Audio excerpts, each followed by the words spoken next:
Hey guys, Caleb's Cards here, coming at you with episode 136 of my TTM out day.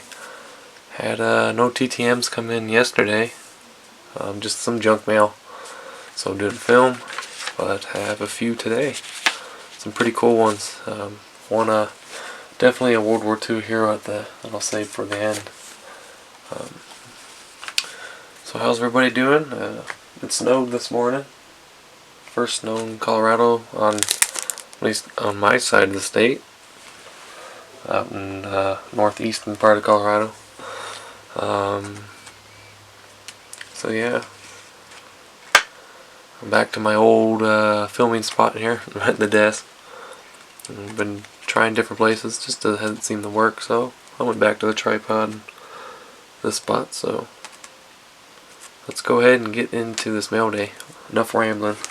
Let's show you the cards, right? So this is a former Denver Bronco. I tried an address. I honestly did not expect it to work because nobody had gotten them back since 2013. But it's a pretty cool one. He was a quarterback in college, and he was also a wide receiver. Because back then, if you were a quarterback and you were under 6 foot, you'd usually put your wide receiver or something else, but he was like 4th or 5th string in the game. All the quarterbacks went down or whatever, and he almost brought him back. And he actually has the record for most touchdown passes by a rookie over John Elway. But this is former quarterback and wide receiver Marlon Briscoe, and as you can tell, that it's in a protector that I sent that out back in March, before I was using the index card. So that's been out for quite some time. But very cool. I couldn't find a Broncos card, but I found a Lions card. I actually didn't know he even played for the Lions until I got that card. So I'm very happy to get that Broncos alumni success. He was a pretty good quarterback for that year. I want to say 1968. He only played for 1 year. Went to the Bills as a wide receiver. Had 29 touchdown receptions just as a wide receiver up until this year, so he wasn't too bad of a player. Next, we have a baseball success. This one I kind of wondered if it would come back, but there's a reason why it's taken a while. I mean, it's only been a little over 2 months, but I sent a Hewitt Graphs custom that Sean sent as an extra, kind of like a care package. So definitely go check out Sean. I always like to give him credit for these because he has helped me out a lot. Let's sign that custom with that 1967 tops blown up. But he signs for $5. It's definitely worth it. He actually did recently suffer a stroke, and so he's just now using his right hand. So that's why it's taken so long. His wife wrote me back, got her signature too. So right there, got Marla work. And then they also included a signed 1970 Topps card. So very cool. It's quite amazing that most people, when they suffer stroke, they are not even able to use their hands. So I'm glad that he kept signing. Next are all World War II. There's 3 of these. So first one, this is Jacob B. Sperry. He also played for the University of Kansas. Not sure why he dated it April 25th, 2015. Oh, I know what that is.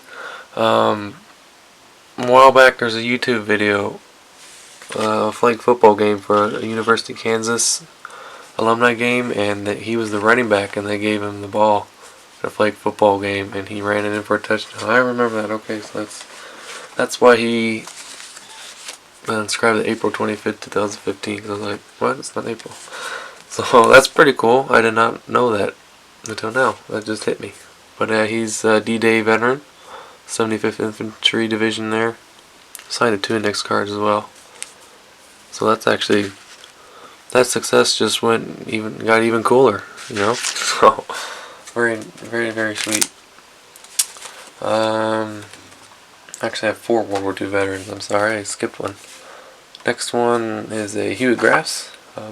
He didn't sign the front, but there's a reason for that. It says Medal of Honor. That's right, the United States Navy World War II heroes.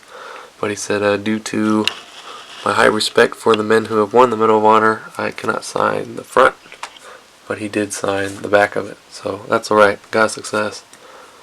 He also put on this index card about men from Pearl Harbor.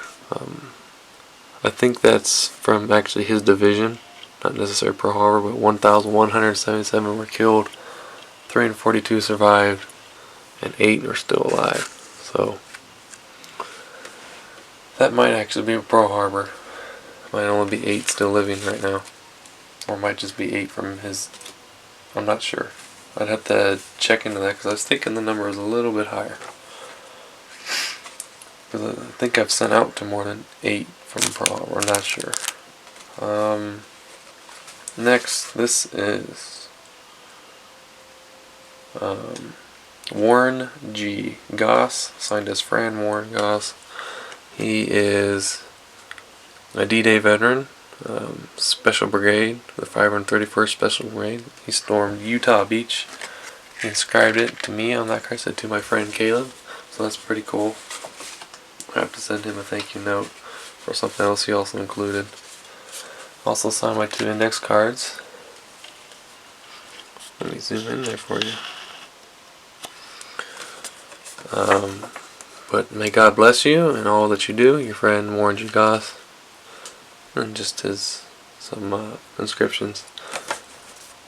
Let me let you get a closer look at that card there. There we go. And then he also included this little 1-page pamphlet about him. I know some of you like to read about it, and it's kind of hard for me to see it off the camera and do the time. I'll go ahead and put this in the description if you care to read it, right underneath Sean's link. So that's him a few years ago, and his signature. So if you want to read about him, I'll put that in the description for you, if you are interested in that. And then finally, this one is really cool. Awesome to have this one in my collection. So this is Ed Johan, and you probably have not heard of him, but this man is a true hero. He is a Pearl Harbor survivor, and before the attack began, he was recovering aboard a hospital ship from a leg injury, and during the attack, he actually jumped out of the boat. The man is injured, okay, and he jumps in the water and he's saving sailors who are drowning or otherwise trapped. He has a leg injury too, and he's out there swimming in the ocean saving. I mean, that man deserves the Medal of Honor, honestly, in my opinion, right? Just for that. So that is awesome. And he also signed the index card and included a thing about him. He also included his phone number, which I might call him, but I'd cover that up because I don't want to show that. That's just about him. He signed it. There's a picture of him. And here is the paper. I'll go ahead and read these paragraphs so I can read that. It's a lot bigger. The commanding officer, by direction of the Commander-in-Chief, U.S. Pacific Fleet, takes pleasure in commending your services during the Japanese attack on the U.S. Pacific Fleet in Pearl Harbor, Territory of Hawaii, December 7th, 1941, with the following annotation. For distinguished devotion to duty and extraordinary courage in disregard of your own safety during the attack on the U.S. Pacific Fleet in Pearl Harbor, Territory of Hawaii, by Japanese forces on December 7, 1941. While a member of a boat crew of the USS Solace motor launch, you went alongside of the burning USS Arizona in order to rescue casualties while the crew of that ship were abandoning ship. So very amazing success right there. Definitely, guys, I would encourage you to write these men and women why they are still living. It's been awesome doing this World War II project. So I love history and love honoring our nation's heroes. So I hope you guys enjoyed. There's the stack right there. I hope you all have a great weekend. Technically, it'll be the weekend tomorrow, so I hope you all enjoyed. And just want to say congrats to Gary, Elbow Sausage here on YouTube. Had his baby boy recently, so congrats on that, Gary.